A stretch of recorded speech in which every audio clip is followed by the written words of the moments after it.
आप सभी भक्तों को हमारा नमस्कार।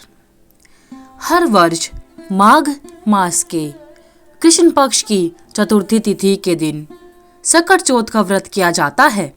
सकट चौथ पर श्री गणपति जी की उपासना करने से सारे संकट दूर हो जाते हैं। इस व्रत को करने से संतान निरोगी, दीर्घायु एवं सुख समृद्धि से परिपूर्ण होता है। इस पर्व पर माताएं अपने संतान की लंबी आयु एवं परिवार की सुख समृद्धि की कामना के लिए उपवास रखती हैं।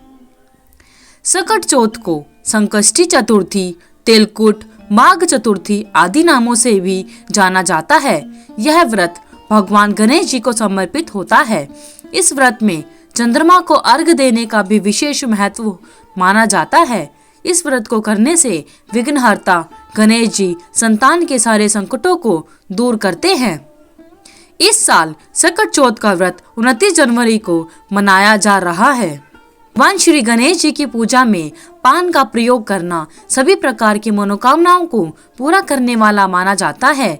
मान्यता है कि माँ लक्ष्मी को भी पान अति प्रिय होता है।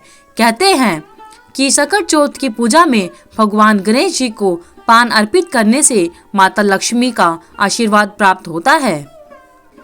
सबसे पहले इस दिन ब्रह्म मुहूर्त में उठकर स्नान करें, स्वच्छ वस्त्र धारण करें, भगवान गणेश जी की फूल, दूर्वा, लड्डू से विधि विधान पूर्वक पूजा करें। समस्त विघ्नों को हरने वाले भगवान श्री गणेश जी के मंत्र ओम गणपतये नमः का जाप करें। संतान की लंबी आयु के लिए सकट चौथ की व्रत कथा सुने। इसके बाद रात्रि में चंद्रमा को अर्घ देकर व्रत संपन्न करें।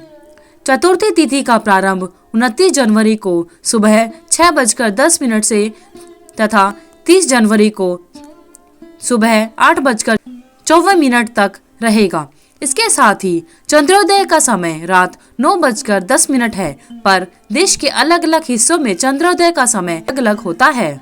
आइए अब सुनते हैं सकट, संकष्टी या तिलकुट की व्रत कथा। एक साहूकार और एक साहूकारनी थी। वह धर्म पुण्य को नहीं मानते थे। उनकी कोई संतान नहीं थी। एक दिन साहूकारनी पड़ोसी के घर गई। उस दिन सकट चौथ था। वह पड़ोसन सकट चौथ की पूजा करके कहानी सुन रही थी। साहूकारनी ने पड़ोसन से पूछा, तुम क्या कर रही हो? तब पड़ोसन बोली कि आज चौथ का व्रत है, इसलिए कहानी सुना रही हूँ। तब साहूकारनी बोली, चौथ के व्रत करने से क्या होता है? तब पड़ोसन बोली, इसे करने से अन्न, धन, सुहाग, पुत्र सब मिलता है। तब साहूकारनी ने कहा, यदि मेरा गर्भ रह जाएगा तो मैं 1.25 सेर तिलकुट करूंगी और चौथ का व्रत करूंगी। श्री गणेश भगवान की कृपा से साहूकारनी गर्भवती हो गई। तो वह बोली कि मेरे पुत्र हो जाएगा तो मैं 2.5 सेर तिलकुट करूंगी। कुछ दिन बाद उसके लड़का हो गया तो वह बोली कि हे चौथ भगवान, मेरे बेटे का विवाह हो जाएगा तो 5.25 सेर का तिलकुट करूंगी। कुछ वर्षों के बाद उसके बेटे का विवाह तय हो गया और उसका बेटा विवाह करने चला गया, लेकिन उस साहूकारनी ने तिलकुट नहीं किया। इस कारण से चौथ देव क्रोधित हो गए और उन्होंने फिर उसे उसके बेटे को उठाकर पीपल के पेड़ पर बैठा दिया। सभी वर को खोजने लगे पर वो नहीं मिला। हताश होकर सारे लोग अपने अपने घर को चले गए। इधर जिस लड़की से साहूकारनी के लड़के का विवाह होने वाला था, वह अपनी सहेलियों के साथ गणगौर पूजने के लिए जंगल में दूब लेने गई। तभी रास्ते में पीपल के पेड़ से आवाज आती है, ओ मेरी अर्धब्याही। यह बात सुनकर जब लड़की घर आई, उसके बाद वह धीरे धीरे सूख कर काटा होने लगी। एक दिन लड़की की माँ ने कहा, मैं तुम्हें अच्छा खिलाती हूँ, अच्छा पहनाती हूँ, फिर भी तू सूखती जा रही है, ऐसा क्यों? तब लड़की अपनी माँ से बोली कि वह जब भी दूब लेने जंगल में जाती है तो पीपल के पेड़ से एक आदमी बोलता है कि ओ मेरी अर्धब्याही। उसने मेहंदी लगा रखी है और सेहरा भी बांध रखा है। तब उसकी माँ ने पीपल के पेड़ के पास जाकर देखा। उसने देखा कि यह तो वही लड़का है जिससे उसकी बेटी का विवाह होने वाला था। तब उसकी माँ ने जमाई से कहा, यहाँ क्यों बैठे हो? मेरी बेटी तो अर्धब्याही कर दी और अब क्या लोगे? साहूकारनी का बेटा बोला, मेरी माँ ने चौथ का तिलकुट बोला था लेकिन किया नहीं, इसलिए चौथ माता ने नाराज होकर यहाँ बैठा दिया।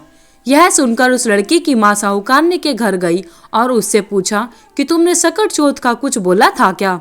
तब साहूकारनी बोली, तिलकुट बोला था। उसके बाद साहूकारनी बोली, मेरा बेटा घर आ जाए तो 2.5 मन का तिलकुट करूंगी।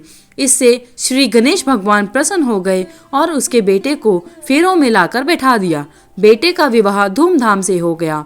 जब साहूकारनी के बेटा एवं बहू घर आ गए तब साहूकारनी ने 2.5 मन तिलकुट किया और बोली, हे चौथदेव, आपके आशीर्वाद से मेरा बेटा और बहू घर आ गए हैं, जिससे मैं हमेशा तिलकुट करके व्रत करूंगी। इसके बाद सारे नगर वासियों ने तिलकुट के साथ सकट व्रत करना प्रारंभ कर दिया। हे सकट चौथ, जिस प्रकार साहूकारनी को बेटे बहू से मिलवाया वैसे ही हम सबको मिलवाना। इस कथा को कहने वाले सुनने वाले सभी का भला करना। बोलो सकट चौथ की जय। श्री गणेश भगवान की जय।